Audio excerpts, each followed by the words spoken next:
1000 जानवरों को बचाना सुनने में ही ये कितना बड़ा और सच कहूं तो लगभग नामुमकिन सा लगता है ना? लेकिन यही वो चैलेंज था जिसे पूरा किया गया। तो चलिए इस कमाल की कहानी को परत दर परत खोलते हैं और समझते हैं कि ये सब आखिर मुमकिन कैसे हुआ। ये सिर्फ एक नंबर नहीं है, ये एक बहुत बड़े एनिमल रेस्क्यू मिशन का गोल था। इसमें हर एक गिनती एक जिंदगी है, एक कहानी है जिसे बचाने की कोशिश की गई।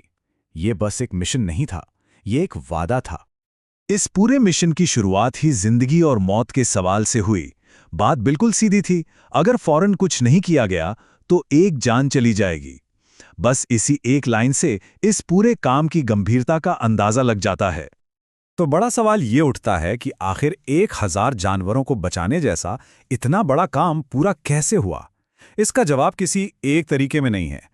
असल में इस मिशन में कई अलग-अलग स्ट्रैटेजीज अपनाई गई, जिन्हें हम एक-एक करके समझने वाले हैं। पहली स्ट्रैटेजी उन जानवरों पर फोकस थी जो सचमुच जिंदगी और मौत के बीच झूल रहे थे।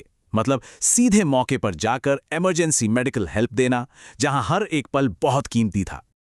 इसका मतलब ये है कि हर एक जानवर पर पर्सनली ध्यान दिया गया, खासकर उन मामलों में जहां जान का खतरा सबसे ज्यादा था।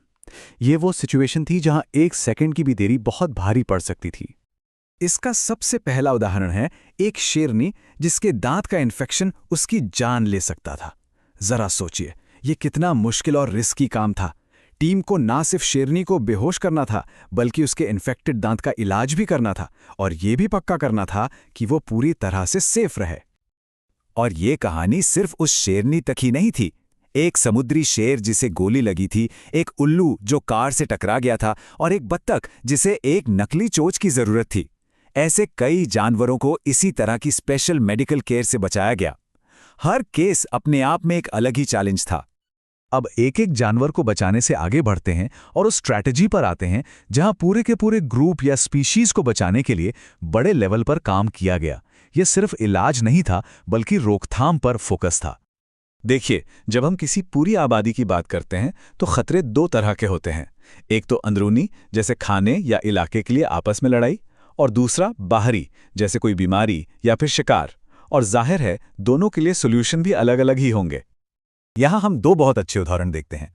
गैंडों के केस में जो इलाके के लिए आपस में लड़ रहे थे, तो कमजोर गैंडों को एक नई और सेफ जगह पर शिफ्ट कर दिया गया। वहीं जिराफों को एक जानलेवा बीमारी से बचाने के लिए हेलीकॉप्टर की मदद से पूरे झुंड को वैक्सीन लगाई गई। जरा सोचिए, जिराफों को वैक्सीन लगाने का ये अभियान कितना बड़ा होगा। दिन खत्म होते होते 70 जिराफों को एक ऐसी बीमारी से बचा लिया गया था जो अगर फैल जाती तो शायद उनमें से कोई भी नहीं बचता। तीसरी स्ट्रैटेजी उन जानवरों को बचाने पर फोकस थी जिन्हें खतरनाक जगहों से निकालकर एक सेफ और परमानेंट घर देना था। यह सुनने में जितना आसान लगता है, असल में यह उतना ही मुश्किल काम है।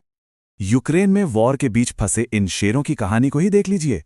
उन्हें वॉर जोन से निकालकर 7000 मील दूर एक कार्गो प्लेन से साउथ अफ्रीका ले जाया गया, जहां उन्हें एक बहुत बड़ा और सेफ घर मिला। यह दिखाता है कि इस रेस्क्यू मिशन की पहुंच कितनी दूर तक थी।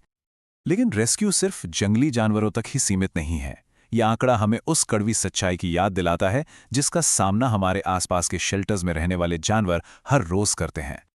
इसी अभियान के जरिए 100 कुत्तों को अपना घर मिला, और सबसे अच्छी बात यह थी कि इनमें सिर्फ छोटे पपीज ही नहीं थे। ब्लू जैसे बड़े और उम्रदराज कुत्तों को भी प्यार करने वाले परिवार मिले, जिन्हें अक्सर लोग नजरअंदाज कर देते हैं। इसी तरह इन छोटे घोड़ों को एक नीलामी से बचाया गया जहां उनका फ्यूचर बहुत ही डार्क था। उन्हें खरीदकर और उनके लिए नए घर ढूंढकर उन्हें जिंदगी का एक नया मौका दिया गया। अब हम आते हैं चौथी और आखिरी स्ट्रैटेजी पर, जो सिर्फ फौरन बचाव करने से कहीं आगे की बात है। ये उन सैंक्चुरीज को एक लॉन्ग टर्म सपोर्ट देने के बारे में है जो इन जानवरों की देखभाल करते हैं। ये एक बहुत ही बढ़िया उदाहरण है कि कैसे आज की टेक्नोलॉजी का इस्तेमाल अच्छे कामों के लिए किया जा सकता है। माया का एनिमल सैंक्चुरी 24 घंटे चलने वाली एक लाइव स्ट्रीम के जरिए फंड इकट्ठा करता है। लोग ऑनलाइन डोनेट करके जानवरों को ट्रीट भेज सकते हैं और ये पैसा सीधे सैंक्चुरी की मदद करता है। कितना कमाल का आइडिया है। ये मदद कई तरीकों से की गई, जैसे एक इमू के लिए नया बाड़ा बनाना, एक नए वुल्फ सैंक्चुरी के लिए $50,000 डोनेट करना, और सैकड़ों जानवरों के इलाज का खर्च उठाना। इसका मकसद सिर्फ एक बार की मदद नहीं, बल्कि एक परमानेंट बदलाव लाना था। तो इन सब से हम क्या सीखते हैं? ये पूरा प्रोजेक्ट हमें चैरिटी के एक नए तरीके से मिलवाता है, जिसे हम वायरल फिलैंथ्रोपी या वायरल परोपकार कह सकते हैं। 1000 जानवरों को बचाने का ये लक्ष्य किसी एक तरीके से पूरा हो ही नहीं सकता था। ये direct medical help, population management और रेस्क्यू और रीहोमिंग जैसे कई तरीकों का मिला-जुला नतीजा था। ये हमें एक नए कॉन्सेप्ट की ओर ले जाता है, फिलैंथ्रोटेनमेंट।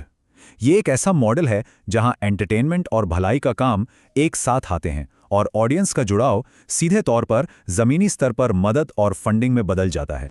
यह हमें एक बहुत बड़े सवाल के साथ छोड़ जाता है, जब एंटरटेनमेंट और सोशल वर्क इस तरह से मिल जाते हैं तो इस डिजिटल दुनिया में चैरिटी का फ्यूचर कैसा होगा?